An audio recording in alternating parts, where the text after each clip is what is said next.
നമസ്കാരം, പ്രവാസി മലയാളിയിലേക്ക് സ്വാഗതം. ഇന്നത്തെ പ്രവാസി ലോകത്തെ വാർത്തകൾ ഒറ്റനോട്ടത്തിൽ.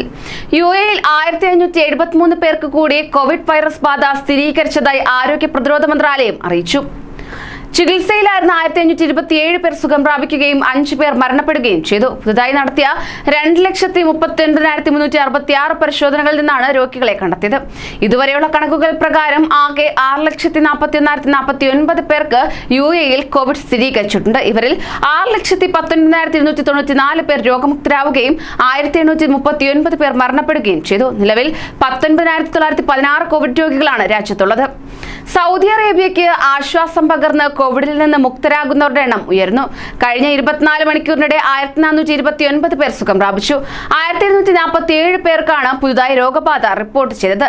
രാജ്യത്തെ വിവിധ ഭാഗങ്ങളിൽ 24 മണിക്കൂറിനിടെ 15 മരണങ്ങൾ കോവിഡ് മൂലമാണെന്ന് സ്ഥിരീകരിച്ചു.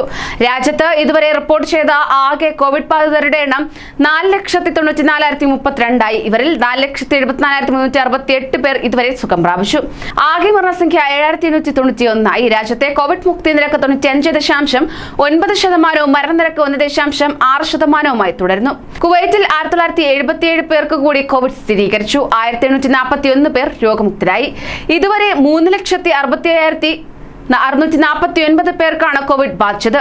3,45,106 പേർ രോഗമുക്തി നേടി.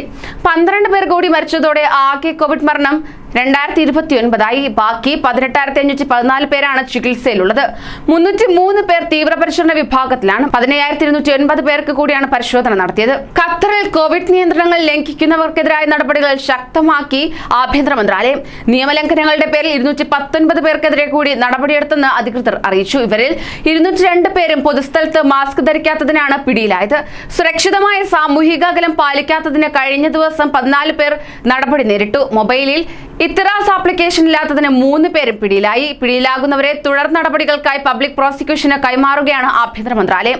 ആഗോളതലത്തിൽ മുൻപന്തിയിൽ നിൽക്കുന്ന റീറ്റെയിൽ സ്ഥാപനങ്ങളുടെ 2021 പട്ടിക പ്രമുഖ ഓഡിറ്റ് സ്ഥാപനമായ ഡിയോലിറ്റ് പ്രസിദ്ധീകരിച്ചു. മിഡിൽ ഈസ്റ്റിൽ നിന്നും Lulu group, Majid Al Futtaim എന്നിവ മാത്രമാണ് പട്ടികയിൽ ഇടം പിടിച്ചത്. അമേരിക്കൻ സ്ഥാപനങ്ങളായ വാൾമാർട്ട്, ആമസോൺ, കോസ്കോ കോർപ്പറേഷൻ എന്നിവ പട്ടികയിൽ ആദ്യ 3 സ്ഥാനങ്ങളിലെത്തി. 10 രാജ്യങ്ങളിൽ പ്രവർത്തനമുള്ള ലുലു ഗ്രൂപ്പിന് റിപ്പോർട്ട് പ്രകാരമുള്ള വിറ്റുവരവ് $7.40 ബില്യൺ, 5% വാർഷിക വളർച്ചയും രേഖപ്പെടുത്തി. 16 രാജ്യങ്ങളിൽ പ്രവർത്തനമുള്ള മാജിദ് അൽ ഹുത്തൈമിന്റെ വിറ്റുവരവ് $7.65 ബില്യൺ. 20-ലേറെ പ്രവാസി യുവതികളെ കെണിയിൽപ്പെടുത്തി സെക്സ് റാക്കറ്റ് നടത്താൻ കൂട്ടുനിന്ന ബഹ്റൈനിൽ യുവാവിനെയും കാമുകിയെയും കോടതി കുറ്റക്കാരാണെന്ന് കണ്ടെത്തി.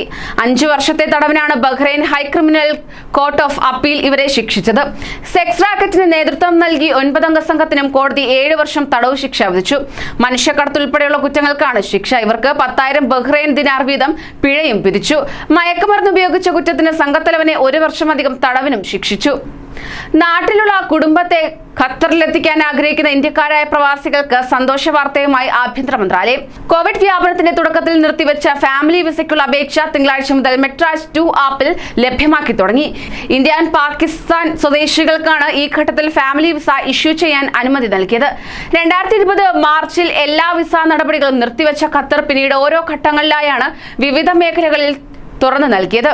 ഇന്ത്യയിൽ നിന്ന് കൂടുതൽ പേർ UAE-ൽ എത്തുന്നതായി റിപ്പോർട്ട്. ഇന്നലെ 146 പേരാണ് കൊച്ചിയിൽ നിന്ന് UAE-ലേക്ക് പറന്നതെന്ന് കൊച്ചി രാജ്യാന്തര വിമാനത്താവളം തങ്ങളുടെ ഫേസ്ബുക്ക് പേജിൽ അറിയിച്ചു. ഈ വിമാനത്താവളത്തിൽ റാപ്പിഡ് PCR പരിശോധനാ കേന്ദ്രം ആരംഭിച്ചതോടെയാണ് തിരിച്ചുവരവിന് കൂടുതൽ സാഹചര്യമൊരുങ്ങിയത്.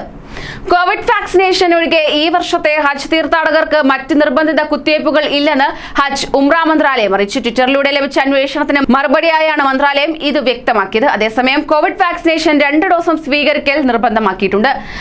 മെനിഞ്ചൈറ്റിസ് ഉൾപ്പെടെയുള്ള പ്രതിരോധ വാക്സിനുകൾ ഹജ്ജ് തീർത്ഥാടകർക്ക് നേരത്തെ നിർബന്ധമാക്കിയിരുന്നു.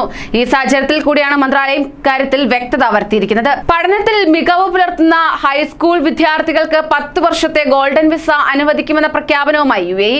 ഹൈസ്കൂൾ ഫൈനൽ പരീക്ഷയിൽ 95% മുകളിൽ മാർക്ക് നേടിയ വിദ്യാർത്ഥികൾക്കാണ് ഗോൾഡൻ വിസ നൽകുക. വിദ്യാർത്ഥികളുടെ കുടുംബാംഗങ്ങൾക്കും ഗോൾഡൻ വിസ ലഭിക്കും. UAE-ലെ മലയാളികൾ ഉൾപ്പെടെയുള്ളവർക്ക് ഏറെ ഗുണകരമാവുന്നതാണ് പുതിയ പ്രഖ്യാപനം. കൂടുതൽ പ്രവാസി വാർത്തകൾക്കായി ഈ ചാനൽ സബ്സ്ക്രൈബ് ചെയ്യൂ.